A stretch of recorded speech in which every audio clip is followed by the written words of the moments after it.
नमस्कार दोस्तों, शिल्पश्री क्लासेस में आपका स्वागत है। वक्त हमें हराता या जिताता नहीं है, बल्कि वक्त हमें सिखाता है। जीवन में वक्त से सीखते रहिए और आगे बढ़ते रहिए। इन्हीं विचारों के साथ आइए आज की कक्षा प्रारंभ करते हैं। आज का हमारा टॉपिक है शब्दों का वर्गीकरण।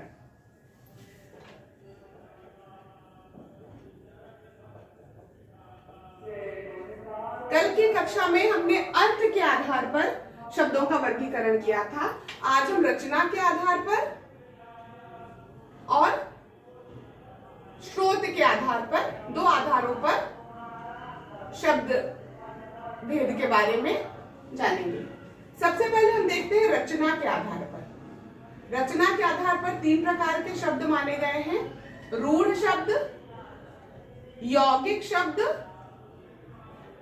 और योग रूढ़ शब्द। ठीक है। रूढ़ शब्द वे शब्द हैं जो मूल रूप से रहते हैं, जिनका अर्थ एक ही होता है और वो परंपरा से वही अर्थ चलता चला आ रहा है। उसी अर्थ को हमने पहले भी सुना, आज भी वही अर्थ है। ठीक है। उसके अर्थ में परिवर्तन है तो उसको हम तोड़ नहीं सकते। उन शब्दों को हम दो शब्दों में तोड़ नहीं सकते। हम वर्ड में भले उन्हें बांट दें, लेकिन उनका अलग अलग कोई अर्थ नहीं होता। यानी जो शब्द हमेशा किसी विशेष अर्थ को देते हैं, किसी विशेष अर्थ को देते हैं, वे रूढ़ शब्द कहलाते हैं। इसके उदाहरण आप देख सकते हैं, जैसे नाक है, कान है, पीला है ना, झट से। यानी कोई भी इस तरह का शब्द जिसको आप तोड़ेंगे तो उसका, उनके वर्णों का कोई अलग अलग अर्थ नहीं होगा, वे रूढ़ शब्द कहलाएंगे। और जिनका एक ही अर्थ है, कोई विशेष अर्थ है पर्टिकुलर, और उसी को हम परंपरा से ग्रहण करते चले आ रहे हैं। ठीक है। यौगिक शब्द, जैसे नाम से ही पता चल रहा है कि ये योग है। किनका? दो शब्दों का, है ना। दो अलग अलग शब्दों से मिलकर यौगिक शब्द बनता है।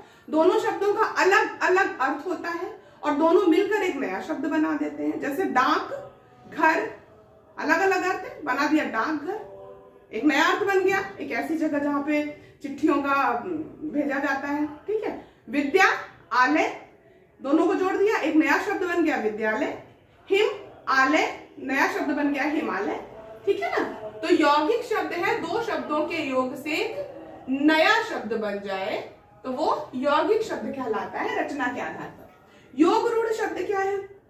नाम से ही क्लियर है, योग यहां में भी होगा, दो शब्दों का या दो से अधिक शब्दों का, लेकिन ये अर्थ रूढ़ होगा। ठीक है ना। शब्द तो दो या दो से अधिक मिलेंगे, लेकिन जो अर्थ है वो परंपरा से चला आ रहा है किसी पर्टिकुलर एक चीज के लिए, और वो हम हमेशा उसी अर्थ में उसको समझते हैं। जैसे लंबोदर, है ना, किसके लिए प्रयोग होता है? लंबा धन उदर, ये दो शब्द हैं। लंबा मतलब हाइट जिसकी लंबी है या ज्यादा जो लंबा है, उदर मतलब पेट। और है कौन ये? गणेश जी। गणेश जी के लिए हमेशा हम प्रयोग करते हैं लंबोदर शब्द का, है ना। दशानन, दश धन आनंद, तोड़ दिया, योग हुआ दो शब्दों का, लेकिन अर्थ निकला कोई रूढ़।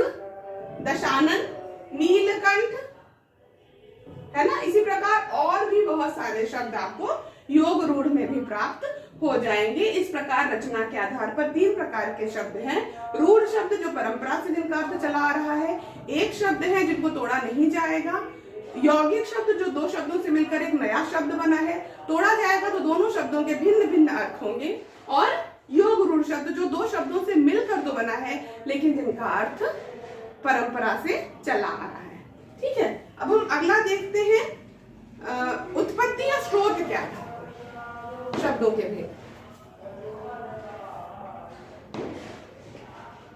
उत्पत्ति या स्रोत क्या है? ये चार प्रकार के आपको मिलेंगे: तत्सम, तद्भव, देशज और विदेशी। सबके बारे में आपने सुना हुआ है, कुछ भी नया नहीं आपको यहाँ पे है। बस ये है कि आप एक लाइन से पढ़ेंगे तो आपको क्लियर होगा कि है क्या। ठीक है। तत्सम शब्द किसे कहते हैं? तत् भी बना है। तत् मतलब उसके, सम मतलब जैसा, किसके जैसा, संस्कृत के जैसा। हिंदी में बहुत सारे ऐसे शब्द आए हैं जो संस्कृत भाषा से एज इट इज उतार लिए गए हैं, जिनको बदला नहीं गया है, उनको हिंदी में भी, उसको शुद्ध हिंदी कहा जाता है, ठीक है ना।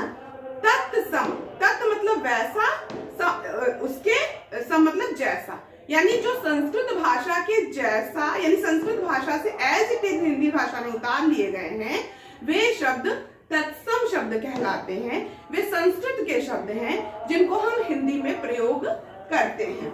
जैसे आपका सूर्य हुआ, ठीक है, अग्नि हुआ, ठीक है, और पर्वत हुआ, जल, भूमि, वानर, मुख, बहुत सारे ऐसे शब्द आपको मिलेंगे जो संस्कृत में भी उसी रूप में प्रयोग में आते हैं और हिंदी भाषा में भी उसी रूप में प्रयोग में आते हैं।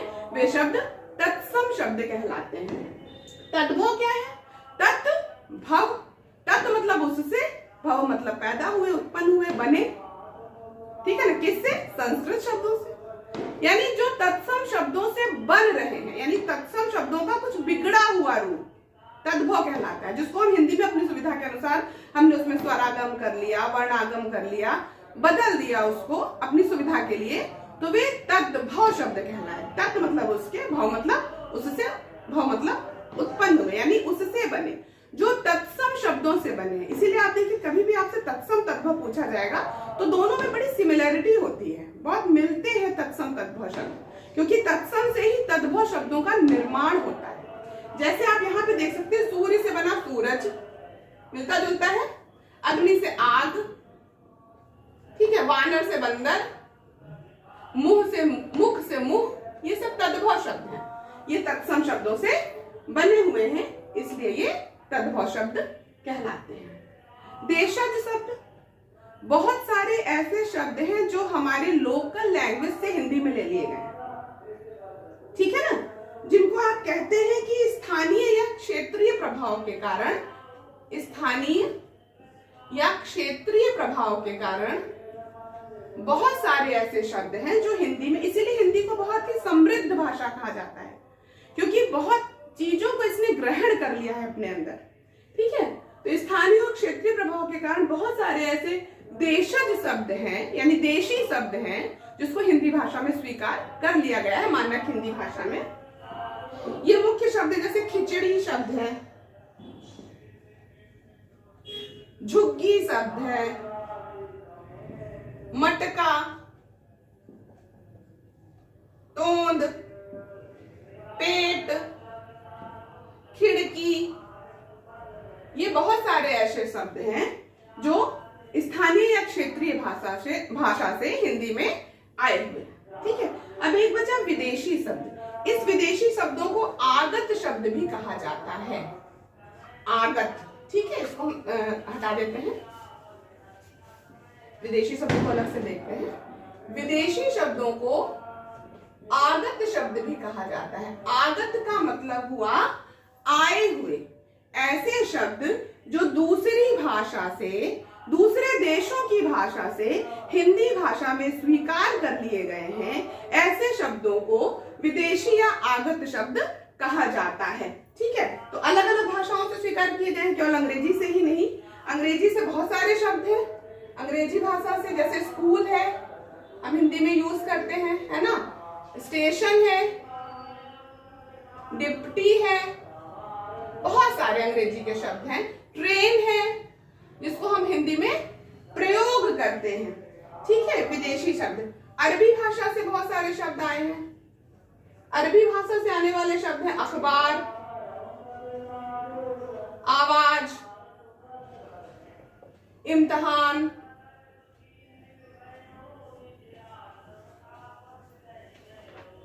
कागज, कुर्सी, तूफान, मरीज, मुकदमा, ठीक है। फारसी भाषा से आने वाले शब्दों को हम देखेंगे अचार, अचार का प्रयोग हम बहुत करते हैं खाने में। ये फारसी शब्द है। आदमी, आसमान, खराब, और भी बहुत सारे शब्द हैं।